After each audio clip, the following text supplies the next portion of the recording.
जाडो मौसमको बेला भएकोले आज म हजुरहरूलाई घरमै सजिलैसँगले आलु तामाको झोल बनाएर देखाउँदैछु। Greetings everyone, YouTube channel Amar Panchhi food वर्ल्डमा हजुरहरूलाई धेरै धेरै स्वागत छ। यो आलु तामाको झोल एकदमै मिठोसँगले नयाँ तरिकामा बनाएर देखाउँदैछु र बनाउन पनि एकदमै सजिलो छ र बेसिक कुकिङ नै नजानेकाहरूले पनि सजिलैसँगले बनाउन सक्ने किसिमले म बनाएर देखाउँछु है त।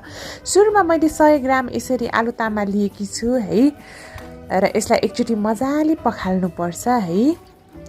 यो चाहिँ मजाले तरकारी पसलहरूमा वा डिपार्टमेन्टल स्टोरहरूमा पाइन्छ र मजाले यसलाई एकचोटि चाहिँ मैले पखालेँ है। यो पखालेको झोल पनि पछि युज गर्न सकिन्छ, नफाल्नुहोला।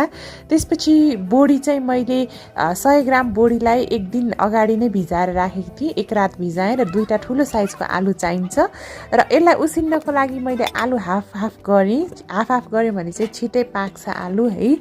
र यसलाई चाहिँ एउटा प्रेसर कुकरमा आधा लिटर पानी राखेर 2 सिटी लगाएर वा 3 सिटी लगाएर उसिन्छौँ है। प्रेसर कुकरको अनुसार मैले चाहिँ 3 सिटी लगाएँ।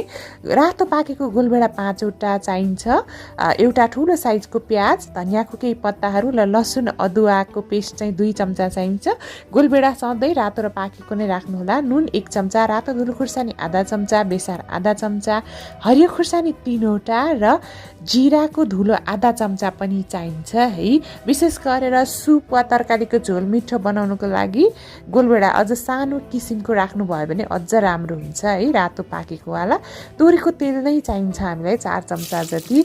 तोरीको तेल मजाले तातिसकेपछि एउटा तेजपत्ता र यसरी प्याजलाई राखेर हल्का कलर चेन्ज नहुन्जेल भुट्नुपर्छ। अघि उसिनेको आलु मध्ये चाहिँ आधा चाहिँ मैले यसरी हातैले म्यास गरेँ। यसरी म्यास गर्दाखेरि चाहिँ हाम्रो आलु तामाको झोल एकदमै बाक्लो र मिठो पनि हुन्छ है।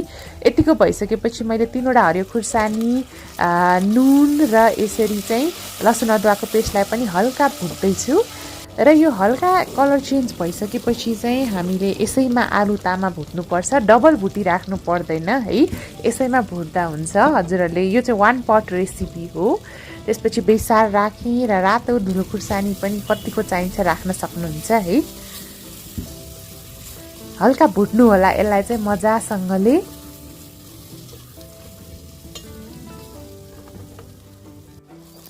र जाडोको मौसममा चाहिँ यो खानुको मजा नै अझै अलग्गै हुन्छ है।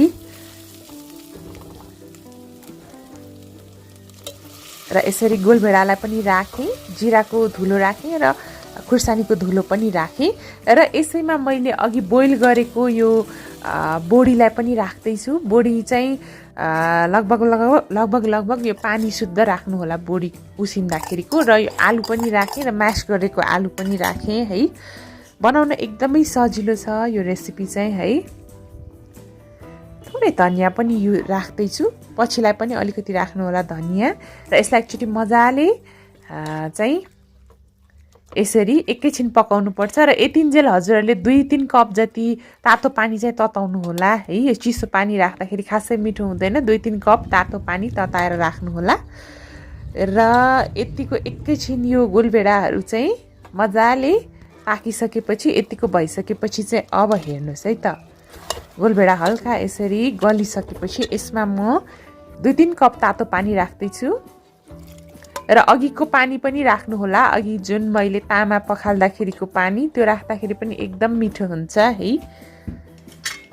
र यसलाई अब फेरि अर्को 2-3 वटा सिटी लगाउनु पर्छ। मैले चाहिँ 2 वटा सिटी मात्र लगाएँ है। एकदमै मिठोसँगले तयार हुन्छ। यो प्रेसर आफै रिलिज हुन दिनु होला।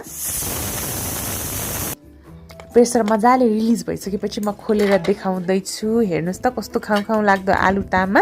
माथिबाट धनियाँको पत्ताहरू राखेर मजाले सर्भ गर्नुहोला। म चाहिँ हजुरहरूलाई टेस्ट गरेर पनि देखाउँछु र सर्भ गरेर पनि देखाउँछु है त।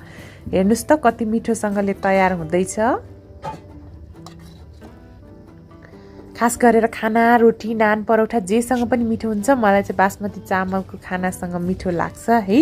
एकदम मजासँगले यो पाकिसक्यो, झोल पनि बाक्लो भइसकेको छ है। हजुरहरूले पक्कै पनि आफ्नो किचनमा एकचोटि ट्राई गर्नुहोला। आजको रेसिपी हजुरहरूलाई कस्तो लाग्यो त? मन पऱ्यो भने भिडियोलाई लाइक गर्नुहोला र मन परेन भने चाहिँ डिसलाइक पनि गर्न सक्नुहुन्छ। र यो भिडियोलाई 1 देखि 10 सम्म कतिमा रेट गर्नुहुन्छ कमेन्ट गर्न सक्नुहुन्छ। मैले टेस्ट पनि गर्दैछु है। साथसाथै मेरो च्यानल अमर पन्छी फुड वर्ल्डलाई सब्स्क्राइब गर्न नबिर्सिनुहोला। Thank you so much for watching. एकदमै टेस्टी बनेको छ है, हजुरहरूले पक्कै पनि एकचोटि ट्राई गर्नुहोला। Thank you so much for watching. Have a nice day, happy cooking, bye by.